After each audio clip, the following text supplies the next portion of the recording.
Hello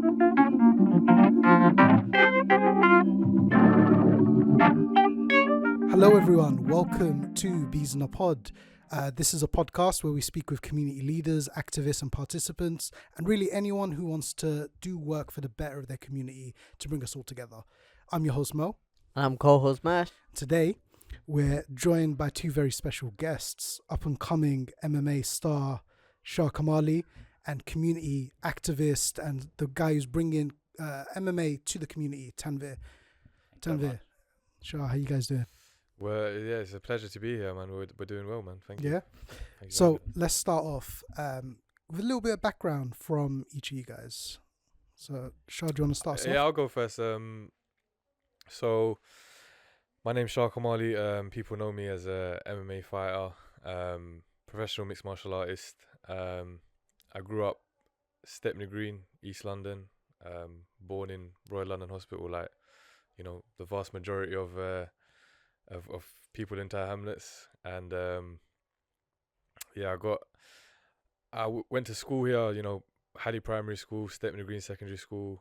I went college here, and I've lived here my whole life, so I'm very well aware of what the issues and the kind of how we live here and grow up here in Hamlets. And I got into mixed martial arts when I was about 20 years old. At a gym in Bethnal Green, Fight Zone London, and since then, just been training and fighting. Really, it's it all goes so quick. I can remember the first day I started riding my bike to a gym for a trial session, and I just was hooked from there. So it's a wild journey. Wow. And Tanvir, what's your? I mean, can't say the same thing like Shah, but my name is Tanvir.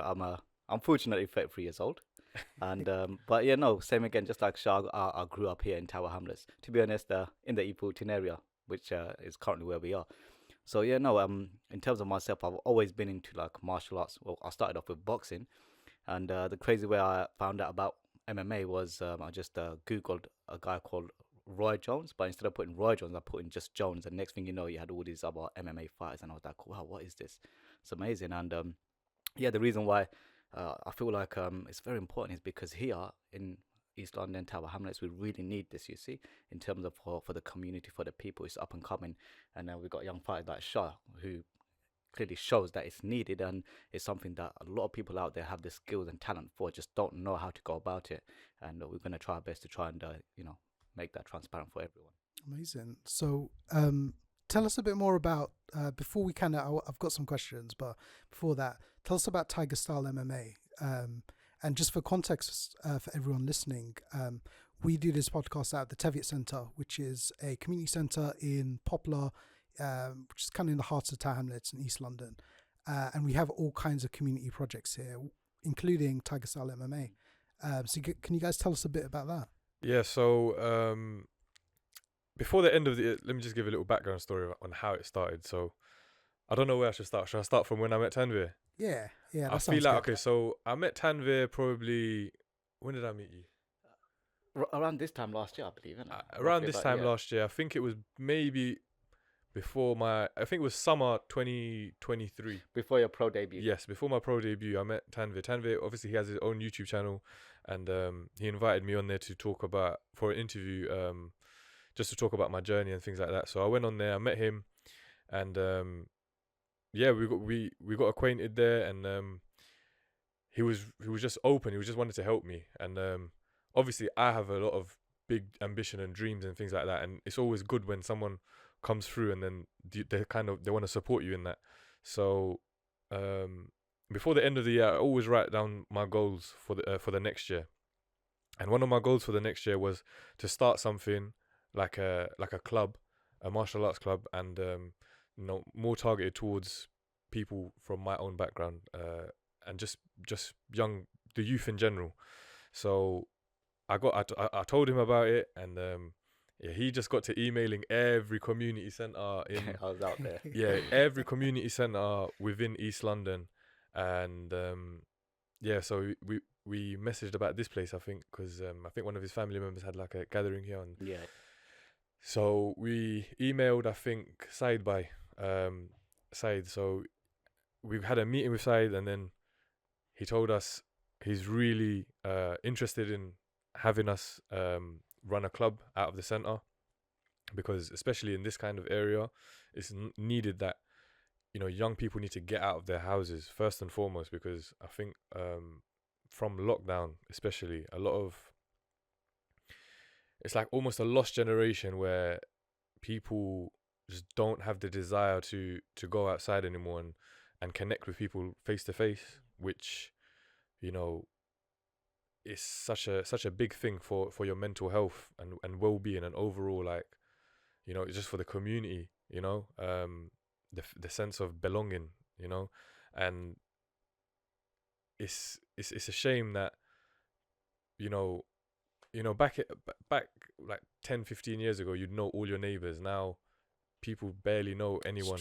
Yeah, so we need that. We need people to come together, you know, just to connect in a safe environment, in a, you know, in a way where we're doing activity, because the way in which men bond usually is through activities. And what better activity than martial arts, you know, learning how to fight, how to, you know, improve your skills in that sense. Like, it's just, Yeah, you know, I wanted to touch on that because coming out of November, which I think was, they call it Movember, you know, where people grow a mustache in recognition for men's mental health and physical health.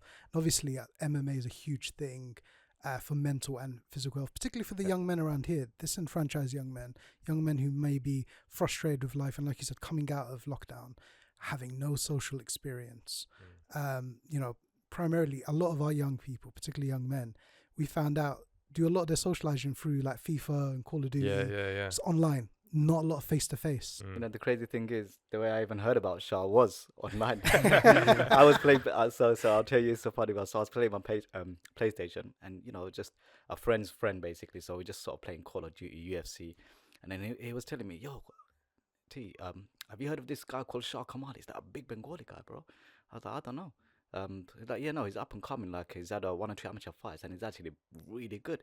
I was like, "All right, well, let me see his videos." And then I looked at his video, and I was like, "You know what? I want to give this guy a shout, because in terms of the way he was going about it, it's amazing going in there and just finishing people." And yeah, so that's literally how I met Shah. So I ended up reaching out to Shah. And to be honest, like, you know, you can reach out to a lot of people. There's only so many, like a handful of people that will be like, reply back and be like, "Yeah, sure." And when he replied back, I was like, "Oh, wow, amazing." And then when I met him, it just all just sort of started from there, to be honest. So online is a huge thing. Yeah. It's good, but at the same time, it's not so good because people ain't going out there and interacting. You need a balance, right? Yeah, you need to link, to have that bridge between your online kind of presence and learning. It's a great tool. It's the greatest tool humanity's ever had, right? You've got access to everything. Exactly. But you also have access to everything. You know what I mean? So how have you guys found, I mean, I know, how long have you been running a Tiger Style MMA so far? So we've been running it since May of this year, so about roughly 7 months now. Yeah, around that, yeah. So have you seen any kind of change in the well-being, both mental and physical, of some of your participants? Yes.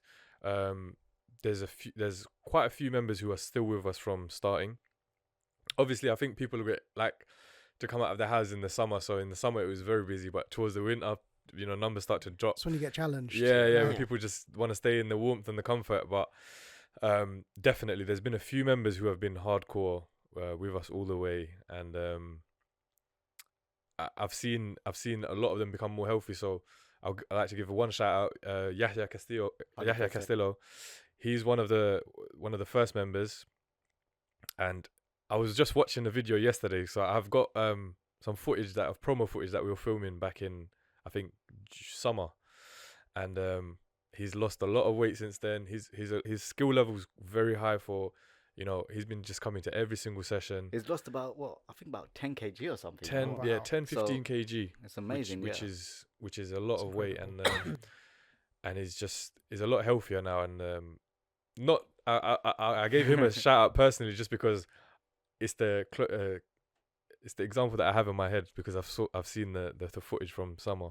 But all the other members, you know, I'm seeing these guys starting to really, they gain a little bit more confidence in themselves when they start to understand, you know, how to just move their body really and truly. Like, you know, we grow up, and you know, young kids, when you see them move about, it's so natural for them to do like roly polies, forward rolls, backward rolls, just like these little kind of movements that you kind of lose as you get older and older, just because you're not practicing them, you know, and if you don't use it, you lose it. Yeah. So when we get these guys just doing these little basic movements, and you know, they have fun again, they feel like, you know, you feel youthful again, really. And it's great to see that progression. Can Yeah, I ask? one of the sorry, go on. Sorry.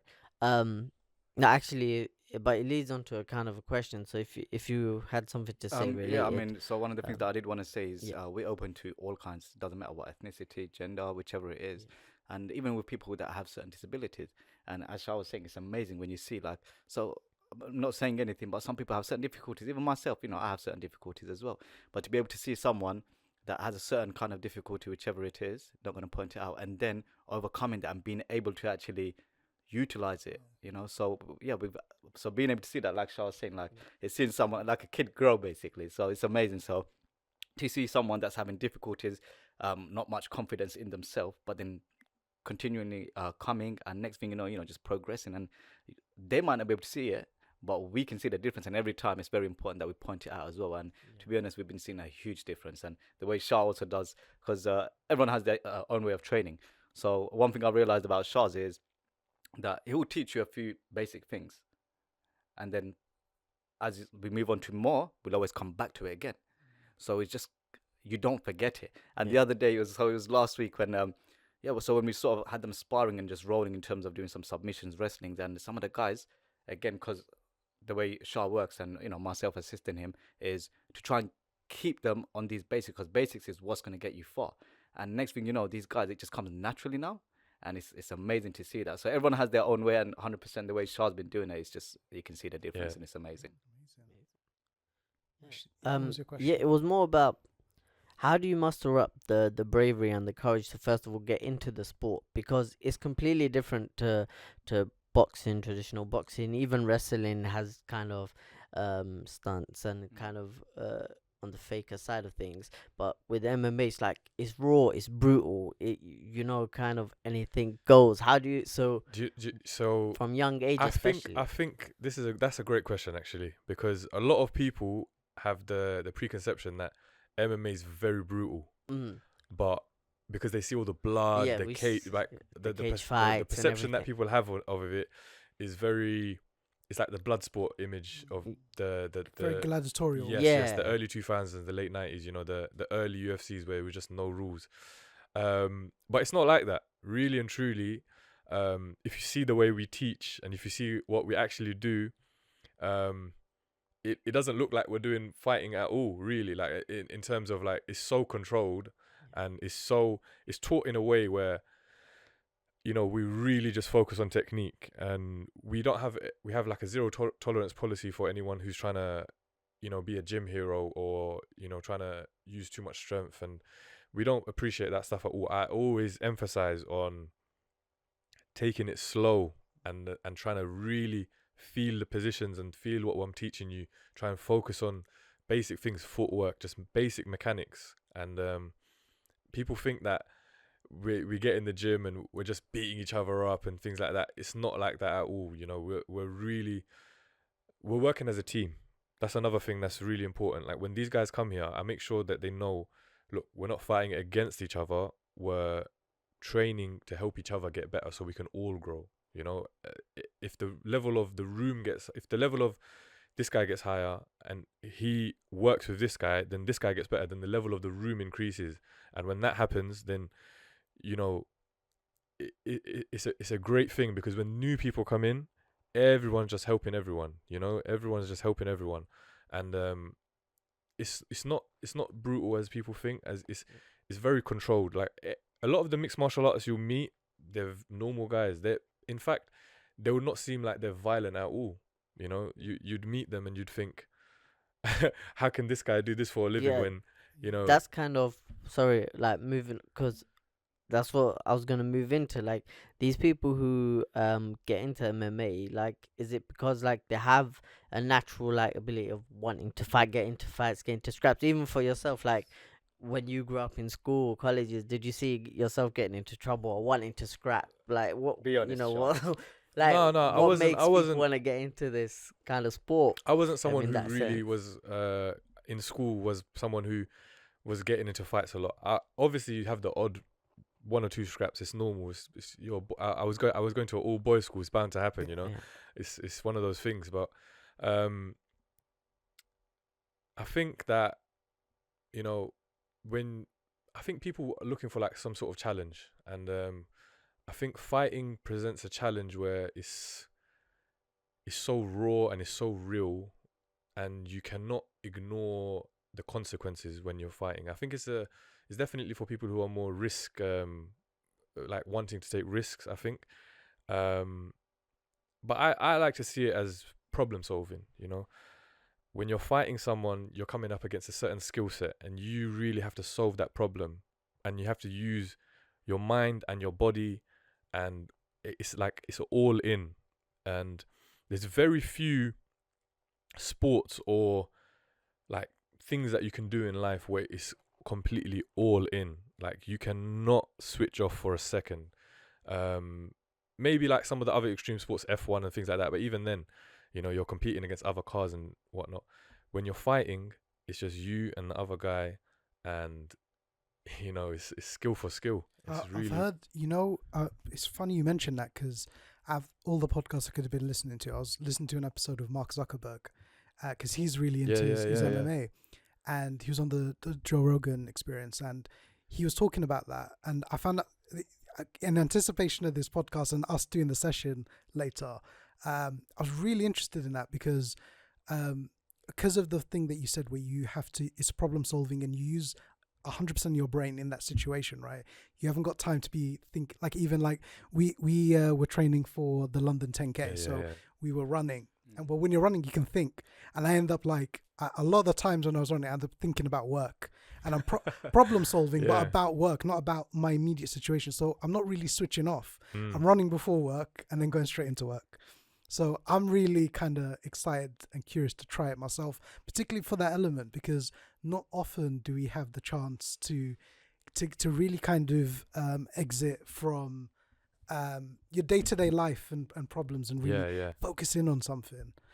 Do you find that element helps you, both of you guys, in your day-to-day lives? I mean, so just want to say one thing, which is like overall, the way I see it, or I like for people to see it, is it's not just going into a fight, it's a competition, And I feel like that's what gives the motivation in order to go out there and win. Fighting, you can go and fight, you either win, lose, whichever it is. But when you see it as when it's you're going in there to compete and it's more of a competition, then I feel like it gives you that bit more of an urge to want to go in there and win. And 100%. And as you were saying, like when you're going in a run, you're thinking about other things. But when you're in the cage, like your mind is thinking one thing, and that's, it's a tough one, but I think the way obviously we teach is with every kind of certain strike that your opponent throws, it opens to something else that you can throw, and that's what they continue to learn throughout the time in training, is how to react to your opponent, basically. So you're constantly pretty much on your toes, you're thinking with your mind, and I mean, who's better than Shah to actually tell us about this, right? I have a question, and it's a blunt and straight question. So why do you care? Why do you care about this? Why do I care about teaching people about fighting? Yeah, why do you care about it? I think it's one of those skills which you learn, which helps you prepare for life, because a lot of what martial arts teaches you is resilience. It's about courage. It's about not letting setbacks hold you back. It builds a lot of confidence within yourself. And when you especially if you start when you see young children get into the sport, the level of confidence they have over their peers who don't train martial arts, or they don't have the access to these kind of things, it's day and night difference, and like when especially as men and learning how to fight, it's really, really like it gives you a different mindset, because when you can control violence, because we like to think of the world as safe and things like that, but everyone knows things can turn left in a split second, right? And when you know you can kind of have some form of control over yourself and your mind and your emotions when things get stressful, it's such a powerful thing to have and possess as a person, as a human being, you know. I mean, So I have a question for you. So, like overall, like let's say you work here, you working with a lot of people, and I'm sure you get really stressed out. Sometimes you feel like banging your head. Like, how do you overcome that? Because I feel like MMA plays a huge part in terms of overcoming it. Because that was actually the way I heard about MMA, and I got into like combat. I mean, so I used to train quite a lot, but then I couldn't compete or anything due to certain injuries. But that's what got me into it, and I feel like not only did it help me in terms of the stress, but also build a lot of confidence, networking. I went out there, I met a lot of people, and everyone sort of thinks alike as well. And so many people from different, like you probably won't see a director of a big company, you won't think he's going to be into mixed martial arts, but next thing they're in there, and it's an amazing place to release stress, connect with people, build confidence. I mean, you should try it as well. I guess you're going to try it today as well. We're going to try it today. I've been meaning to try it for a while because of what you just said. Because I personally, I don't have the right outlet. And I've tried so many different outlets. I've tried jogging, I've tried swimming, and they're great. I enjoy it. Gym, great. But I don't have the consistency. Have you tried punching your friends in the face? This is the thing. That's what's missing. So I was like, because as I was doing all of these things, it's a good release. Yeah. But like you said, it's not, especially, growing up around here, growing up with kind of the barriers that we face, it's frustrating, and years of frustration builds up, right? Mm. And there's only so much that you can release within those kind of sports. Which is Yeah. why I'm excited to like take out my frustration. Mash used to work for us. He used to be our admin person, so I've got a lot of frustration ready. Yeah, he doesn't know that I actually done Brazilian jiu-jitsu and so on. So I actually grew up learning the sport, and I see the competitiveness coming out already. In secondary, like I loved it. I loved when we done that sport. Especially because of the confidence that it gave me. I was the smallest in my class at the time, and I used to come up against like Somalian brothers. These are like 6 foot at the age of like 13 foot. These are 6 foot brothers, and they'd put me in the ring with them, and I'd take them down. I'd submit them, arm lock them, everything, and it brought in so much confidence doing that sport. Our teacher was amazing. He's still doing it till this day. But yeah, that sport, I know what you mean by it. It changes a lot. Changes so much perspective. I feel like you get a huge satisfaction. You do. It also makes you. I feel like it also makes you somewhat a little bit calmer. Because yes, definitely did. You learn about how the human body, how fragile it is as well when you do these sports. Because when you're learning about submissions, joint locks, and things like that, you realize there's only this much pressure needed to break this person's arm or something like that, and you realize you don't really want it to get to that point, so you kind of practice more like de-escalation tactics, using your words and talking rather than going straight to violence, because I feel like a lot of people who lack that self-control, what usually happens is their fight or flight system in their head goes AWOL, haywire, and these are the guys to lash out and do things that they're probably going to regret in the next 10 seconds. Whereas if you kind of know the worst case scenarios, because you do practice martial arts, you're less likely to go to that place. Yeah. One of the funny things is, I was speaking to a friend roughly about a week ago, and he was telling me, yo, guess what, Tanvir? I almost got into a fight on the streets. I was going home, and a guy just suddenly wanted to like attack me, and because I'd done a bit of Muay Thai in the past, like the way I stood was like the Muay Thai stance, and then the guy must have done some sort of, or he watches it, whichever, and he's like, oh, so you got Muay Thai, yeah? You think about? My mate was like, yeah, I train Muay Thai, and then the guy sort of backed off. So it's not even having to. You don't want to mess with the guy, the guy especially if he says Muay Thai. My friend said to me, Tanvir, I got saved. This guy was big, he would have killed me. But I'm so happy that I did a few Muay Thai classes. The way I stood, he thought I'm like a wicked Muay Thai, but literally I'm not. But even that little thing, it's the skill. It's the skill set. You don't want to mess with someone. So even that itself, that little small step or stance that he did, sort of calmed everything down, the situation down. Guy thought a wicked Muay Thai fight, which is not. But look, he got him somewhere, right? So yeah. So, one thing that I guess is the big theme of what you guys have mentioned is around effectively discipline Yeah. in different elements.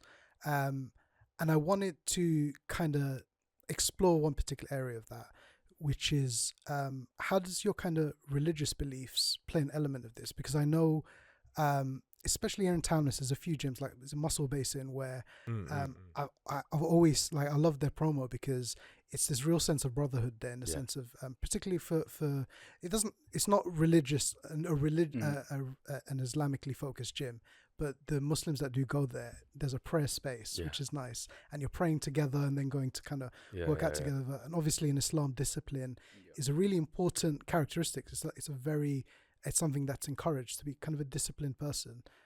Does that have a role in your kind of love for the sport? And do you find that there's a kind of way that it feeds into each other? Yeah, 100%. People forget, wrestling is a sunnah of the Prophet sallallahu alaihi wasallam. So when we doing these practices, it's a sunnah. So it's good to practice these things. Wrestling, grappling, and just being strong, because everyone knows the hadith that a strong believer is better than the weak believer, but both of them are valued.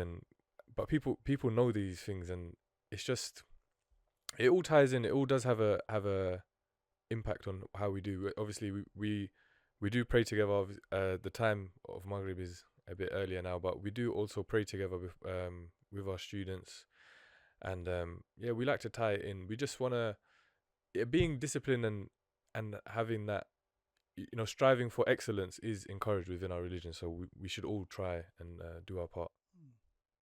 100%. Yeah. Again, like obviously our place here, we're very open in terms of like religion-wise. It doesn't have to be even Muslim, non-Muslims. Everyone. It's for everyone. But it definitely does bring. I feel like religion itself, it does bring everyone together. And as Shah said, it's sunnah.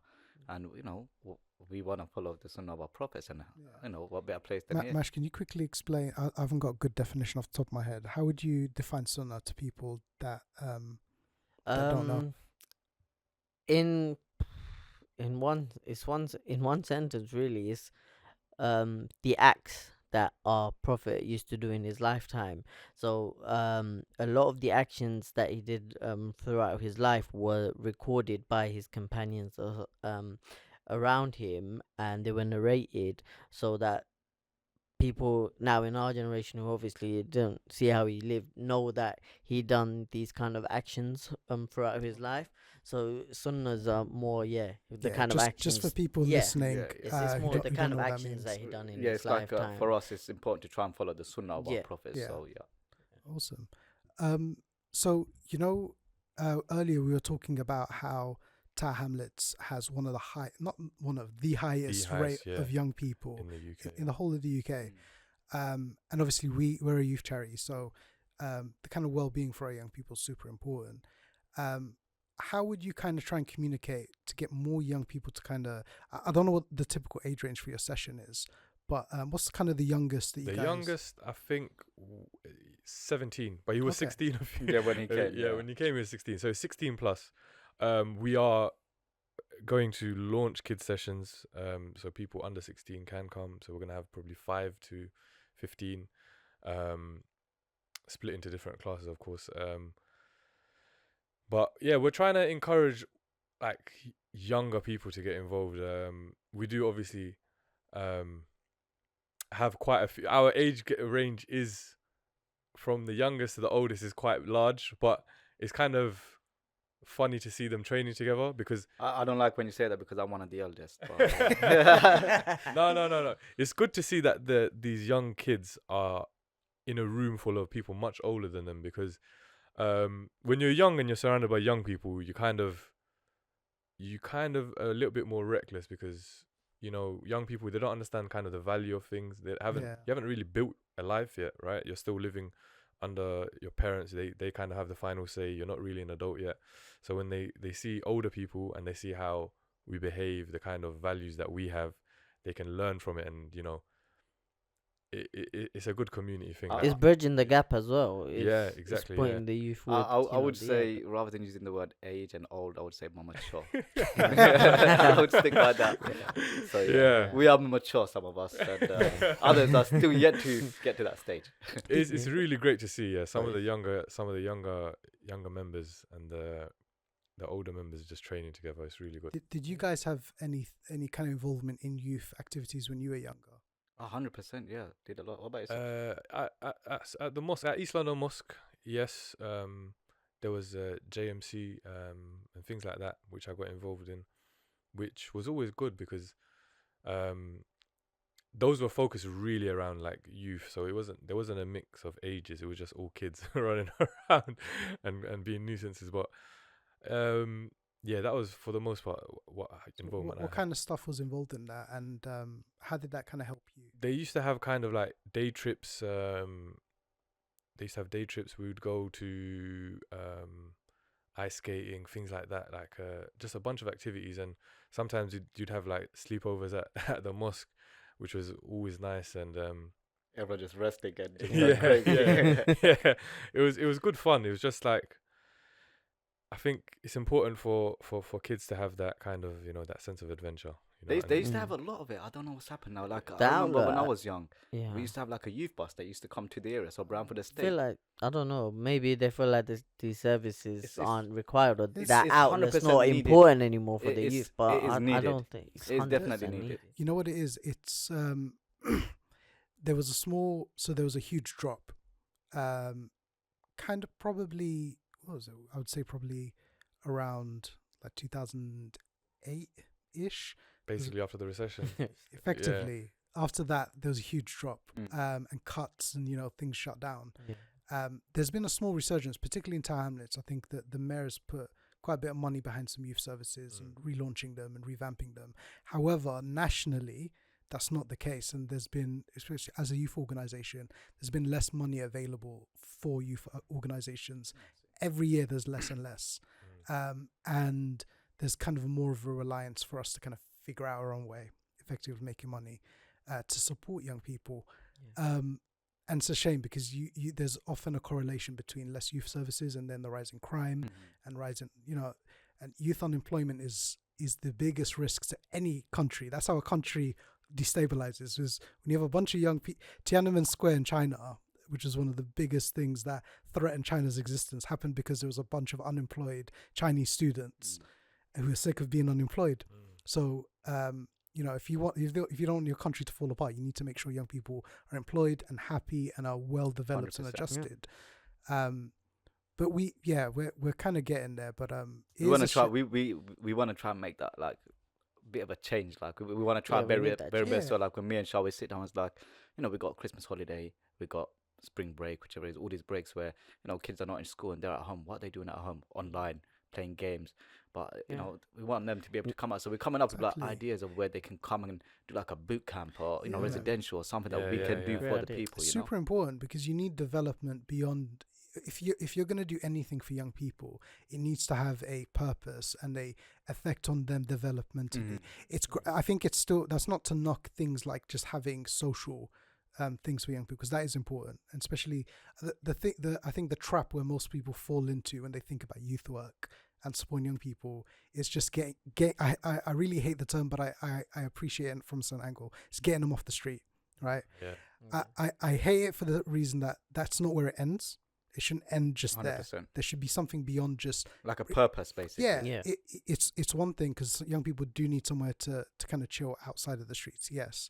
But if you've got them there and they're doing pool, they're playing FIFA or whatever, there needs to be something beyond that. They can't be playing FIFA for 5 years. They turn 18, then they're like, sorry, we can't help you anymore. They've turned 18 and you can't help them. And the thing with Tiger Style here as well is that Shah was mentioning to the student, which to be honest, like obviously he's head coach, and when it comes to these like certain things, like he's on top of it. So he was mentioning as well in terms of interclub, going out there and competing. So not just all right, let's get you to interclub fight and just go in there and fight. No, Shah's obviously and myself trying my best to like have them ready, leading. So it's like having a goal, and to meet that goal you have targets. Again, so that's what we're looking at doing as well. And in terms of BJJ grading, like a lot of stuff, obviously, like Shah he has the network and he knows the people where he can get into clubs, and he himself is actually able to grade the students as well, which is amazing. So it gives them a purpose. Every single student that comes here has a purpose.